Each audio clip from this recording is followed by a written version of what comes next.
Baik, terima kasih untuk jawaban pertanyaannya. Ya, kadang kita ketika memiliki teman dan dia terlalu asik, dia terlalu cinta dengan pasangannya, dalam tanda kutip ini dilekan dalam bukan di hanya cuma di pacaran saja, tapi dalam pernikahan sekalipun, ini juga ada fase yang demikian. Ada yang namanya fase kita merasa ditinggalkan oleh teman terdekat kita. Biasanya faktor ini yang paling kerasa adalah faktor ketika kita sudah menikah atau punya pasangan. Bagi mereka yang pacaran pun biasanya juga sama.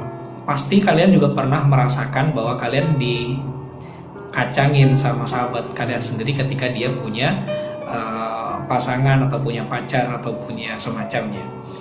Fase ini biasanya agak ewu pakiu gitu ya, mau ngeganggu, mau tetap seperti biasa bersahabat akrab seperti biasanya juga, mau gimana lagi nggak sama gitu ya, karena dia sudah ada seseorang yang kemudian jadi prioritas dia gitu, pasangan halalnya atau bahkan mungkin cuma pacaran dan seterusnya itu. Dan fase ini biasanya nggak lama, 1-2 tahun terjadi biasanya kalau dalam pernikahan. Bagi seorang sahabat yang ditinggal nikah sama temannya, maka ada kesadaran, oh iya emang dia udah menikah, emang itu udah tanggung jawab dia, emang itu adalah nuansa dan keluarganya memang perlu tanggung jawab dan punya beban-beban yang harus dia pikul, diprioritaskan untuk si dia. Kita kan paham itu. Tapi dalam pacaran biasanya waktu teman SMA ya, teman sekolah yang kemudian dia fokus dengan pacarnya, kita juga merasa aneh gitu. Wah, hanya dengan seorang pacar dia ninggalin kita sahabatnya yang ada setiap waktunya untuk dia, ngedengerin ngedumel-ngedumelnya dia, ngedengerin masalah-masalah dia, dan sekarang dia ninggalin kita begitu aja gitu, hanya gara-gara seseorang yang barusan dia kenal dan dilabeli seorang pacar atau pasangan. Masa seia itu sih gitu ya. Baik, kita harus paham dulu konsep the one ya. Di sini the one ini adalah seseorang satu-satunya yang sepertinya dan seolah-olah adalah ladang kebahagiaan yang dia punya, adalah satu-satunya tujuan dalam hidupnya. Konsep seperti ini dalam ilmu psikologis ini wajar ya. Ada satu waktu kita itu akan benar-benar suka atau cenderung sekali dengan sesuatu yang kita sukai itu, atau kita fokuskan itu. Bisnis juga sama ya, hewan peliharaan, hobi juga sama. Bahkan cinta yang demikian ini juga merasa ada fase-fasenya yang demikian. Ada kita merasa bahwa sumber kebahagiaan itu ada di sesuatu yang kita geluti ini, yang sedang kita tekuni, yang sedang kita gandrungi dan kita cenderungi ini. Tapi fase ini juga tidak lama, karena manusia sunatullah memang ada yang namanya fitrah, semangat, giroh, atau mungkin dorongan nafsu dan sebagainya. Satu waktu juga dorongan ini juga akan berkurang seiring berjalan waktu. Bukan karena masalah apa-apa, tapi karena masalah waktu aja. Bisa jadi akan ada yang namanya bosan, bisa jadi ada yang namanya monoton, bisa jadi karena ya itu gitu. Pasti manusia juga akan ada bosan. Sekalipun manusia mengalami kebosanan, tetapi jika itu adalah kecenderungan yang sifatnya positif dan itu fitrah, misalnya kecenderungan kita untuk membutuhkan makanan, sebosan apapun kita makan nasi, kita akan membutuhkan itu gitu ya. Sebosan apapun kita sama pasangan kita, pasangan halal maksudnya dalam tanda kutip ya, istri, suami ya, sebosan apapun kita dengan mereka, maka kita pun juga akan membutuhkan dia, karena emang ini jalan satu-satunya yang positif, yang legal, yang diperbolehkan oleh agama, diiyakan oleh norma masyarakat, dan diaminkan oleh berbagai elemen-elemen dan nilai-nilai yang ada di sekitar kita. Jadi wajar kita masih tetap akan membutuhkannya walaupun kita bosan. Tetapi ada beberapa hal yang sekiranya norma mungkin juga enggak, agama juga enggak, gitu kan kita tahu, udah kita bahas nih di bab-bab sebelumnya, di konten-konten sebelumnya tentang pacaran halal haram, terus kemudian bagaimana posisikan mendudukan halal haramnya atau boleh nggak bolehnya pacaran itu, kita sudah kebahas di beberapa part yang lalu, efek sampingnya apa dan seterusnya itu. Maka kita bisa mendudukan, kalau agama enggak, norma masyarakat enggak, kita nggak didukung dengan berbagai pihak, orang tua juga enggak, teman-teman juga enggak, ya sekiranya ngapain sih kita menginvestasikan segala sesuatu untuk sesuatu yang kejelasannya, maka bermanfaatannya dan kemaslahatan jangka panjangnya tidak ada buat kita. Ini kan sia-sia gitu ya.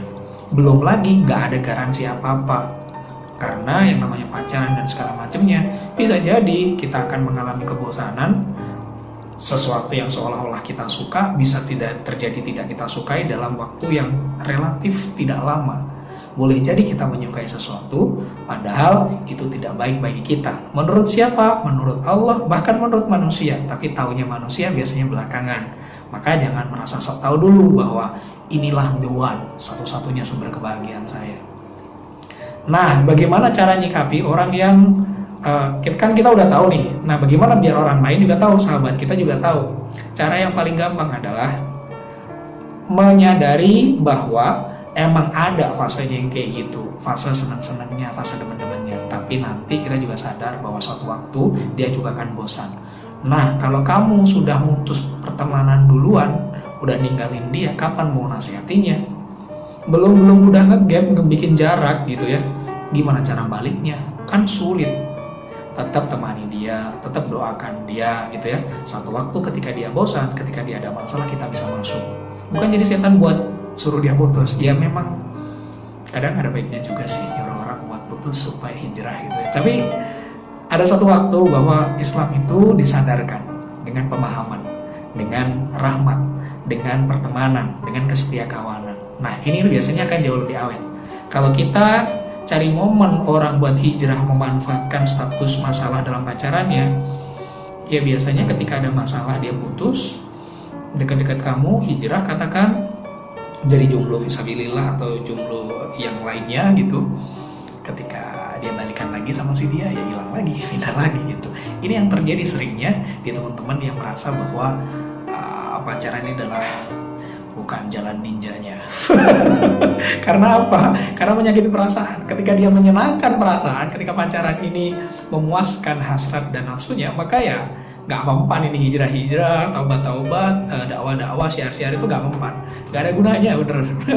Karena enak, karena dia menyenangkan, karena perasaannya tersalurkan. Jadi pas waktu senang-senangnya begitu, ya diingatkan.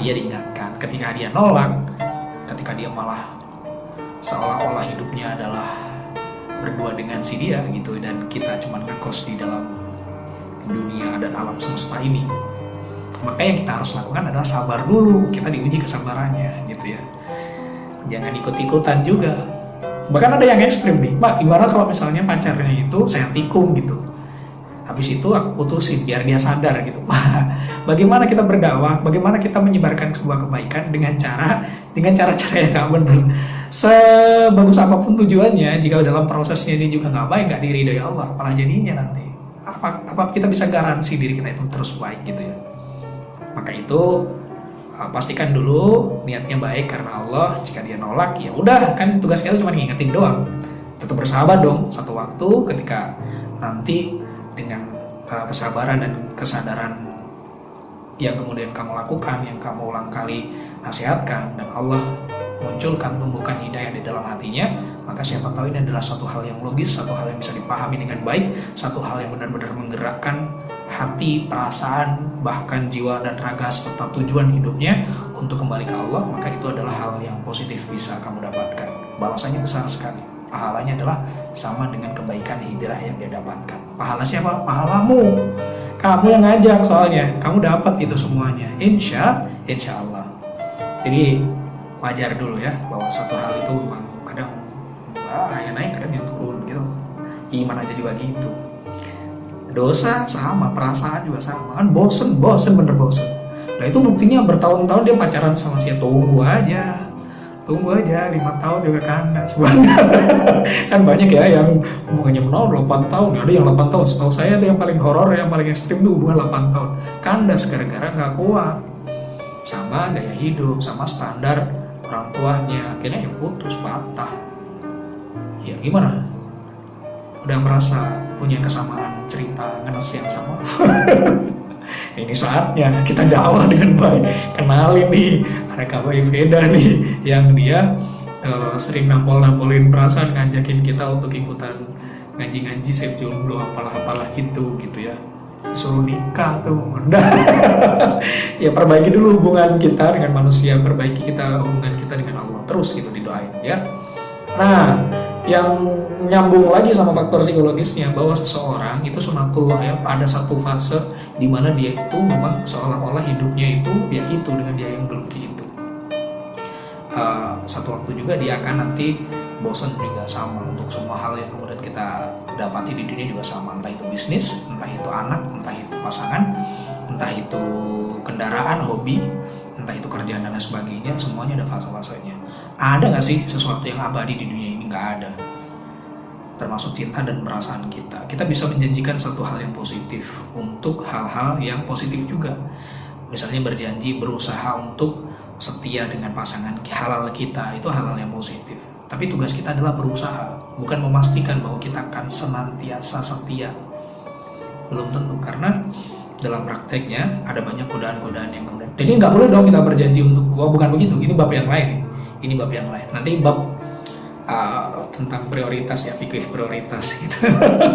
Dibahas boleh nggak sih bohong sama pasangan kita kalau masakannya kurang enak, masakannya yang kurang enak jadi enak, itu bahas yang lain.